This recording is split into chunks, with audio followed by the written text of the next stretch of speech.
మిత్రులు మాస్టర్బేట్ గురించి చెప్పమంటున్నారు, చెప్తాను. ఇండియాలో 13, 14 ఏళ్ల కల్లా అబ్బాయిలకు కొంచెం గడ్డలు మీసాలు రావడము, పీనిస్ సైజ్ పెరగడము, టెస్టికల్ సైజ్ పెరగడము, అందులోంచి అనుకోకుండా ఫ్లూయిడ్ బయటికి రావడం జరుగుతుంటాయి. అమ్మాయిలు కూడా సుమారు అదే వయసులో బ్రెస్ట్ పెరగడము అవి మొదలవుతుంది. హెయిర్ రావడము, యాక్సిలరీ హెయిర్, ప్యూబిక్ హెయిర్, కింద హెయిర్ రావడము, చంకల్లో హెయిర్ రావడము అబ్బాయిలకు అమ్మాయిలకు కూడా స్టార్ట్ అవుతుంది. మగ పిల్లలకైతే సన్నగా మీసం కట్టు కూడా వస్తూ ఉంటుంది. అప్పటి నుంచి కొన్ని కోరికలు మొదలవుతుంటాయి. అది ప్యూబర్టీ ఏజ్ అంటారు.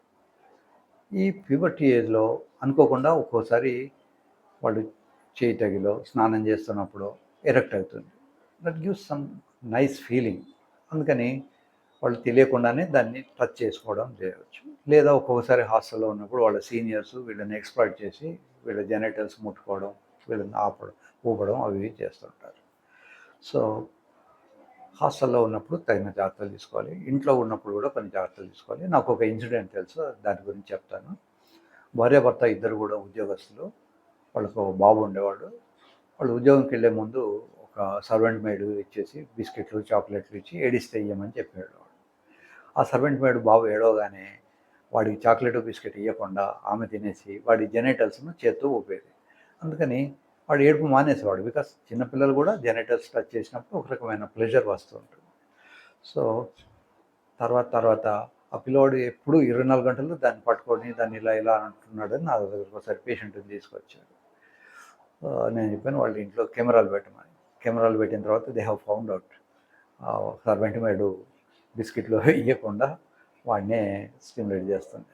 ఇలా మనకు తెలియకుండానే మన ఇంట్లో ఉండే వాళ్ళు కూడా ఒక్కోసారి ముసలాళ్ళే కావచ్చు, ఈవెన్ తాతలు లేదా బాబాయిలు, వీడు తాతయ్య కదా అని మనం పిల్లల్ని వాళ్ళ సంరక్షణలో వదిలేసినప్పుడు ఒక్కొక్కసారి ఇట్లాంటి పిచ్చి పిచ్చి పనులు చేస్తుంటారు. కనుక జాగ్రత్త తీసుకోండి.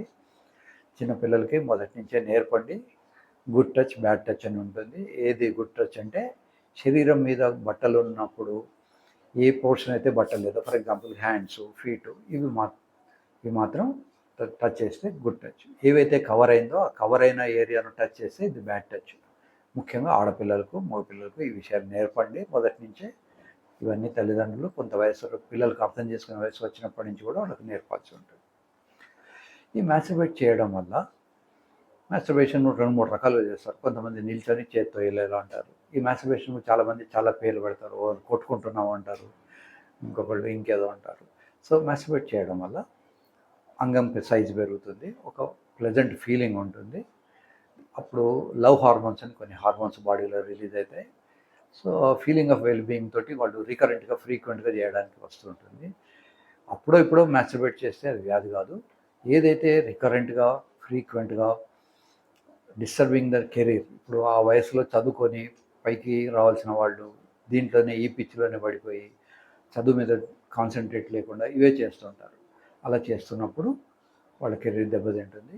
దాన్ని అబ్సెసివ్ కంపల్సివ్ న్యూరోసిస్ అనే ఒక వ్యాధి, దానికి ట్రీట్మెంట్ ఇప్పించుకోవాలి. అప్పుడు ఇప్పుడు చేసేది వ్యాధి కాదు, దానివల్ల నష్టం లేదు. కొద్దిమంది నైట్లో ఉన్నట్టుండి లేదా ఎర్లీ మార్నింగ్ లేదా దొడ్డికి పోయినప్పుడు ఒక జిగట లాంటిది బయటికి వస్తూ ఉంటుంది. దాన్ని నార్త్ ఇండియాలో ధాతు అంటారు, కొద్దిమంది ఏమో నైట్ ఫాల్ అంటారు. ఇది వ్యాధి కాదు. కానీ మోసకారులు, చిన్న చిన్న డాక్టర్లు అని చెప్పుకు తిరిగే కుహనా డాక్టర్లు వాళ్ళు ఏం చేస్తారంటే, అమ్మో శరీరంలోంచి అది పోతుందా, ధాతు పోతే ఒక ధాతుతోటి ఈక్వల్ 800 బ్లడ్ సెల్స్ పోయినట్టు లెక్క, కనుక మీరు మందులు తీసుకోవాలని వాళ్ళకి మందులు పెడతారు, చెట్ల మందులు అవి. దీన్ని ధాత్ సిండ్రోమ్ అంటారు. ఇలా పెట్టేసి వాడికి అసలు మొగతనం లేకుండా చేస్తారు. నాకు చాలామంది పేషెంట్లు వస్తారు, సార్ నాకు అంతకుముందు బాగానే ఉండేది, నైట్ ఫాల్ ఉన్నది కదా అని మేము ఏదో లోకల్ డాక్టర్ దగ్గరికి వెళ్ళాం, వాడు చెట్ల మందులు లేదా ట్యాబ్లెట్స్ చిన్న మందులు ఇచ్చారు, అసలు మొగతనం లేకుండా పోయింది, అసలు కోరికలే లేవు, అంగం లేకుండా అయింది. కనుక జాగ్రత్త తీసుకోండి. శరీరం లోపలికి శరీరానికి అంటించుకునే అయినా పర్లేదు, కడుపులోకి వెళ్ళే అయినా, ఇంజక్షబుల్ అయినా, ట్యాబ్లెట్ అయినా, ఐవి అయినా, ఏదైనా కూడా శరీరంలోకి వెళ్తుంది. కనుక ఈవెన్ పెట్టుకునే లిప్స్టిక్ కూడా శరీరంలోకి వెళ్తుంది, లివర్ దాకా వెళ్తుంది. కనుక చాలా జాగ్రత్తలు తీసుకోండి. తీసుకునే ముందు 1కి 10 సార్లు క్వాలిఫైడ్ డాక్టర్స్తో డిస్కస్ చేయండి. మీకు ఏదైనా డౌట్ ఉంటే నా దగ్గరికి రండి. ఒకవేళ ఫీజు పే చేయలేని వాళ్ళు ఉంటే రిసెప్షన్లో చెప్పండి, నేను ఫ్రీగానే మీకు సరైన అడ్వైజ్ ఇచ్చి పంపిస్తాను. కనుక మీరు తెలియకుండా ఏదో ఒకటి శరీరంలోకి తీసుకోవద్దు. ముఖ్యంగా జిమ్‌కి వెళ్ళే వాళ్ళకి కూడా ఒక ప్రాబ్లం వస్తుంది. జిమ్‌లో ఏదో ఒక పౌడర్ ఇస్తారు. ఆ పౌడరు మజిల్ కోసమని. యూజువల్‌గా దాంట్లో కొన్ని ప్రోటీన్ బాగానే ఉంటుంది. 40% ప్రోటీన్ ఉంటుంది. కానీ ఆ ప్రోటీన్‌తో పాటు ఎస్ట్రోజన్ అనే హార్మోన్ కూడా ఉంటుంది. సోయాలో వాటిలలో, వే ప్రోటీన్‌లోను, సోయాలోను ఈ హార్మోన్స్ ఉండడం వల్ల వాడికి మగతనం పోతుంది. మంచి మజిల్ హార్డ్‌గా ఉంటుంది. నా దగ్గరికి వస్తారు. వాడు బాగా మంచి ఫిజిక్ ఉన్నవాడు. నా రూమ్‌లోకి వచ్చేసి బోల్ట్ పెట్టేసి, "సార్" అని ఇట్లా వేలు చూపెడతారు. అంటే దాని అర్థం ఏంటి? ఈ శృంగారం చెప్పేటప్పుడు కూడా పేషెంట్లు అందరూ లాంగ్వేజ్‌గా నాకు లేవట్లేదు, నాకు సెక్స్ అవ్వట్లేదు, ఎరెక్టైల్ డిస్ఫంక్షన్ అని చెప్పరు. కరెంట్ పోయింది, కరెంట్ ఉండట్లేదు సార్ అంటారు. లేదా ఓసారి అయితే విచిత్రంగా ఒక లేడీ పేషెంట్, "సార్ మా ఆయన నన్ను స్లీపింగ్ పిల్‌గా వాడుకుంటున్నాడు."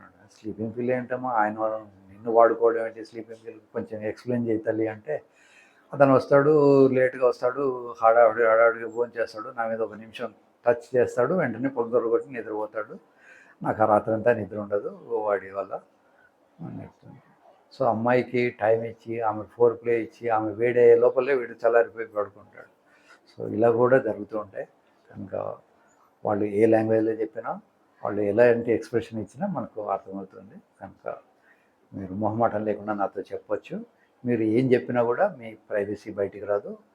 తర్వాత కాన్ఫిడెన్షియల్గా ఉంటుంది. ఈ 4 గోడల మధ్యలోనే ఉంటుంది. కనుక మీరు నిస్సందేహంగా, నిశ్చింతగా రావచ్చు. నిన్న ఒక పేషెంట్ వచ్చాడు. అతను చెప్తున్నాడు, "సార్ ఒక 1 మంత్ నుంచి నేను మీ హాస్పిటల్ రోజు వచ్చి మీ గేటు ముందర దాకా వచ్చి వెళ్ళిపోతున్నాను." రెక్కి చేస్తున్నాడు అనమాట. అడిగాను, "బాబు ఎందుకు రెక్కి చేస్తున్నావు?